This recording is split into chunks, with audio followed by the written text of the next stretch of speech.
Again, many different ways to become disconnected from our children, but most often I find that it's that parents' part comes up. A protector very often shows up that wants to pull me away, or that is feeling the pain of my own exiles as the parent. I don't know how to handle this. What if there's a better parent for this child? And my own fears, my own insecurities, and my own doubts need protection. So that disconnection happens with good intentions and is a great invitation, a great trailhead to start working with that part in myself as the parent, or when I'm working with the parent with that parent. And it's just a part. And so reassuring that, like, oh, you don't have to step in here. I've got this. I think it's really vital. I think it's really vital for parents to follow the trailhead of their fears. What am I afraid is going to happen if I don't intercede here? I think there's a very strong tendency for parents to want to kind of become detectives, search things out, put, spyware on their kids' phones. And I really just encourage them, just pause before you do it. Not saying don't, but before you do it, pause, listen to what's coming up for you. Listen to what protectors are there, listen to what exiles are there. And then let them inform you, and let them inform your children. All of our parts have resources. I feel that the qualities of self-energy, I'll say a number of them: compassion, curiosity, patience, creativity, calm, connection, perseverance. Those qualities, somebody would be hard pressed to say that those were not the qualities that we as parents would love to embody in relationship to our children, in easy times and in difficult times.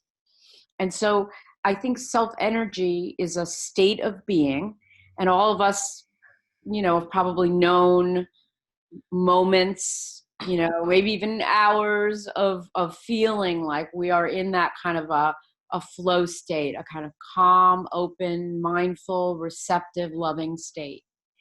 And so I feel like, and that's happened for many people in many different kinds of experiences they've had in nature, in relationship, or when they're doing work that they love. And that's the goal state. That's sort of the aspirational part of internal family systems, is that when we can maintain even a small combination of those qualities, we are going to be doing a better job at helping our children feel safe and loved and understood. You can't stay there all the time. In the present, you can't stay that because maybe your daughter falls and hurts her knee, and then she's really upset and she wants to go home and she's angry, blames you or whatever. And, life happens, right? And obstacles come up. And we go into a kind of reactive mode. And that leads me into talking about hurt parts and manager and protector parts.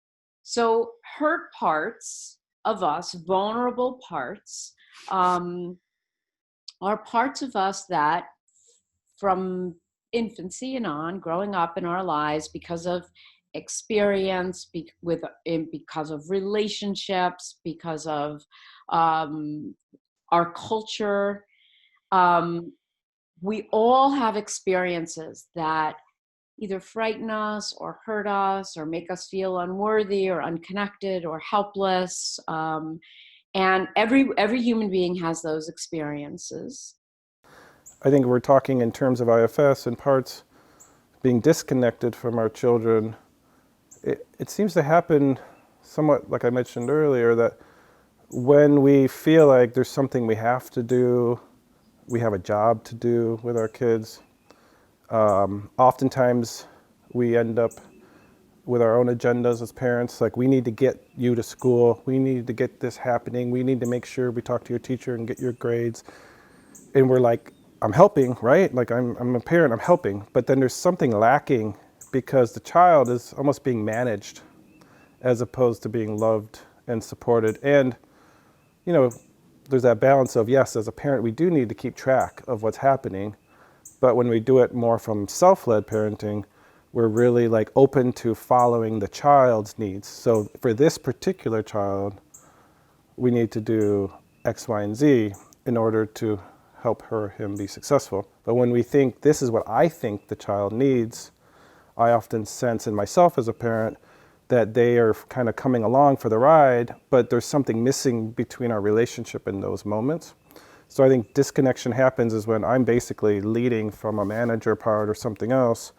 And I truly believe anytime you're in a part, your child will probably have a part that's in relation, because I'm talking to you from a part. And if I talk from self, then I help the child bring self. So I really see disconnect is I have agendas that I want to happen, and a lot of times with those agendas, that's when disappointment can happen. Like if I think my child should do blank and the child doesn't do blank, then that part is upset and somehow leaks disappointment or something. The child feels that, and then it's like, well, I have to put up barriers because I can't possibly feel that my father doesn't accept me and love me for who I am.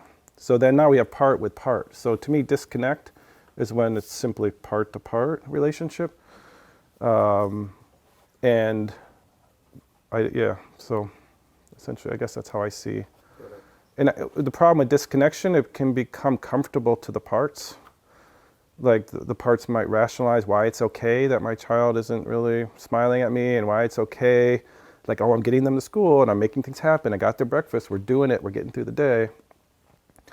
But if we really stop and notice, there's really the juice of what should be happening here is missing.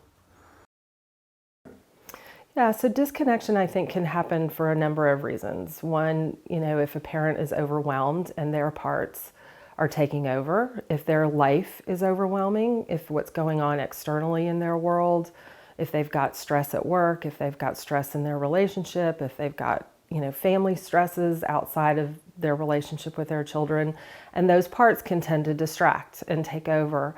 And when we have those parts, the overwhelmed parts or the upset parts that are leading our system, then that oftentimes keeps us from being able to connect with our own children.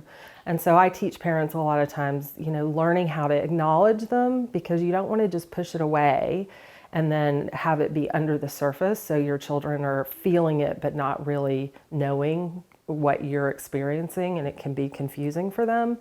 But if you, really give yourself space to acknowledge what's happening for you, and then just ask them to step aside, let them know when you can come back to them, and then allow yourself to connect with your child. And that's a big skill that I teach when I work with parents, because it's probably one of the most challenging.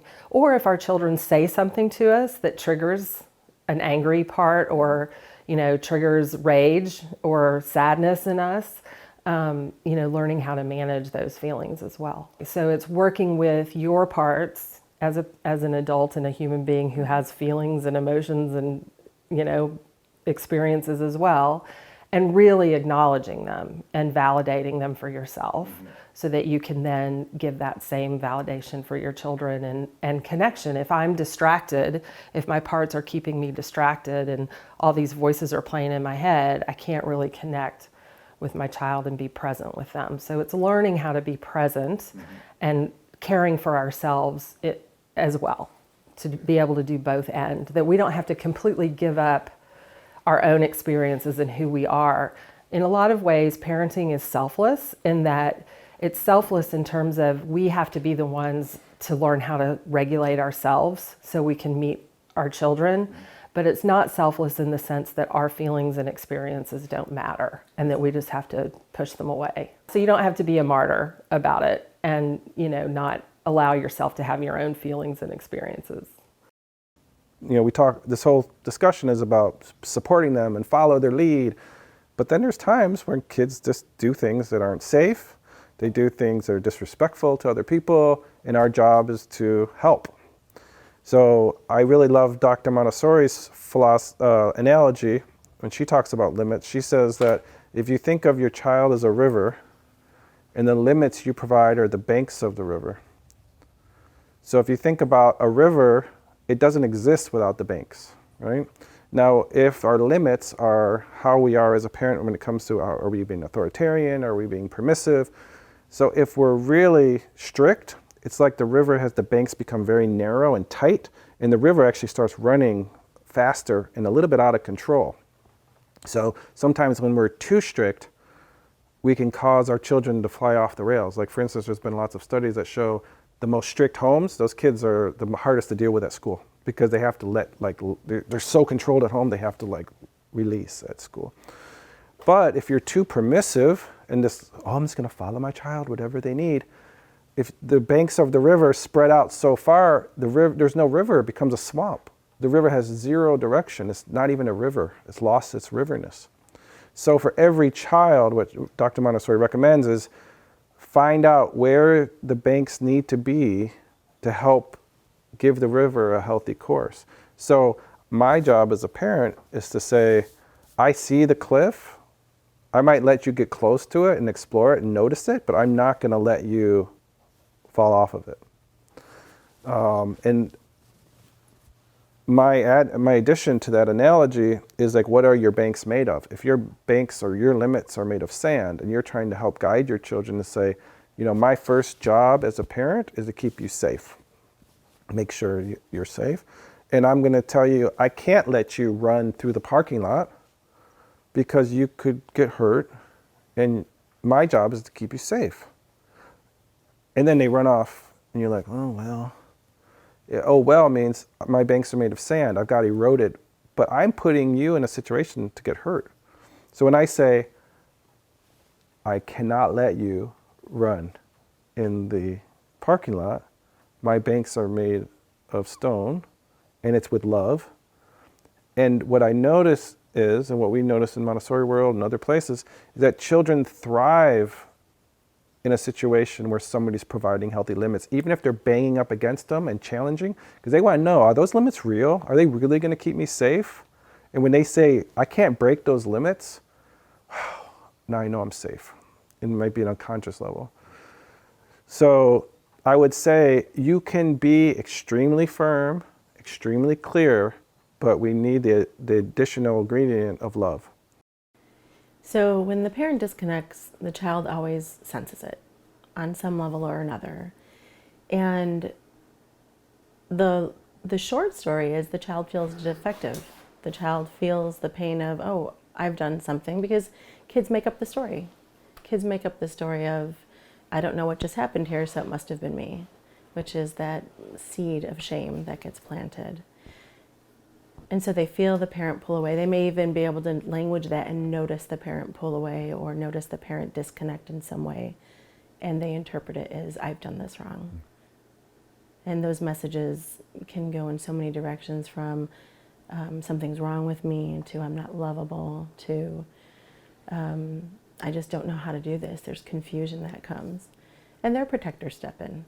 And their protectors make sense out of it. And there's always that shame that resides beneath, that vulnerable shame of, it was me.